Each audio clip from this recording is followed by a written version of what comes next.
Hi everyone. In today's class, we are just going to have a continuation of last class. That is, we were discussing about the electrical safety. So in today's class, we are just going to have a look on what are the severity of the shock. So the severity of the shock, it varies based upon the amount of current which is being flowed or which is being passed into the body.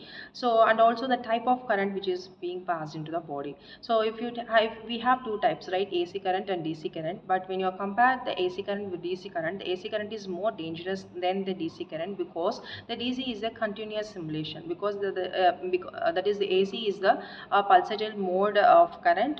So it gives a continuous stimulation compared to the DC current. So the AC is the more dangerous compared to the DC. So which leads to titanic muscular contraction, which never let the person to get away from the shock when they touch the leakage current. So that is the reason the AC is more dangerous compared to the DC. And also the skin resistance plays a vital role. Based on that, the severity of the shock will also vary. When the skin resistance is very low, that is a moisturized skin, the person will have a high chance to get high chance of getting a shock. And also the patient's skin offers a very high resistance, that is where if you see the dry skin, the shock severity will be low, yeah, comparatively. So these are the things which decides the severity of the shock.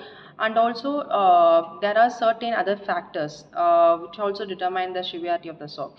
As I said before, first one is the type of the current, and also the second thing which determines the severity of the shock is that current characteristic, that is the voltage, amplitude, and frequency of the current. And also the third one, that is the contact time and area, the exposure time, and how long the current is being stayed inside the body. That is the contact time, and also the contact area where it's being contacted. So it also decides the severity of the shock. And also we have few other factors, that is electrical field strength and path of the current and patient health condition. So these all factors, right, from type of current characteristics, contact time and area, electric field strength, path of the current, patient health condition. So these all the factors are put in together will decide what is the severity of the shock. So severity of shocks will vary from person to person based on these factors. Okay, so the effect of the shocks, that is vary from minor shock to moderate shock, and then it goes to extreme cases. So minor shock means the people will not feel that much pain, or they will have mental disturbance, and they will go distress, and this in some case they will go conscious, go for subconscious, or they will have a normal conscious also.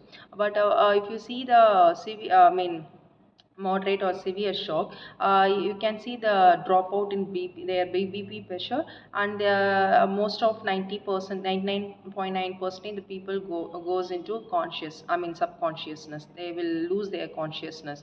That type of efforts you can see in a moderate or severe shock. And extreme cases, this shock will leads to a stoppage of breathing, that is a cessation of respiration, and followed by the people will have cardiac arrest. Even you can't feel any pulse over the carotid artery. So if you see notice these kind of symptoms, the people then people is being affected in extreme cases. Immediate resolution, immediate attention is needed for this particular paper, else the people end up with some other adverse condition, even they go for fatal. So these are the different types of effects of shocks. So now just I'm going to have a discussion of different electricity and its impacts on people, that is nothing but physiological effects of electricity. So as we have discussed current in different ranges. So each increment in milliamperes will have a equivalent side effects in the body. Okay, so for example, if you have the 1 milliamperes current passage in the body, the people will don't have any pain or any feeling. So that is that is the range we will have no sensation. So if you are increasing every increment of this milliamperes, that is 1 to 3 milliamperes, the people have the sensation that they will have feel, but they without any pain. That is a no pain sensation they will have. And another case, if you are increasing further, that is 3 to 15 milliamperes, here the people will feel the pain, and also they will have a tendency to move away from the shock, that is move away from the shock source. So that is the threshold point, that is a 3 to 15 milliampere, because even though the people will feel the pain, immediately they can remove their hand or their body from their shock source. That is a 3 to 15 milliamperes.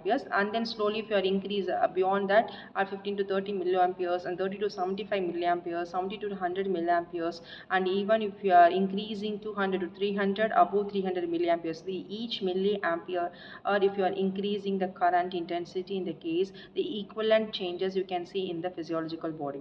That is, you can have a breathing difficulty, and you have a possible of getting ventricular fibrillation or cardiac arrest. In even some cases, the heart will get stopped and severe burns will occur. So each and every milliamperes when passed into the body, based on the several factors whatever we discussed in earlier, it will determines the different physiological effects in our body. Okay, so what we can do in order to prevent these sort of electrical hazard, in the sense we have five points to be carried out. First one is like insulation. We have to do proper insulation of medical device, that is using the conductive materials like rubber or the plastics. And second one is the gardening, that is providing protective covers or giving barriers for the medical device, so that if there is any leakage current in the medical device, also it will not goes into the patient. That is the gardening. Third one is proper grounding. We have to ensure the proper grounding or earthening of medical device before we are applying the medical device into the paper.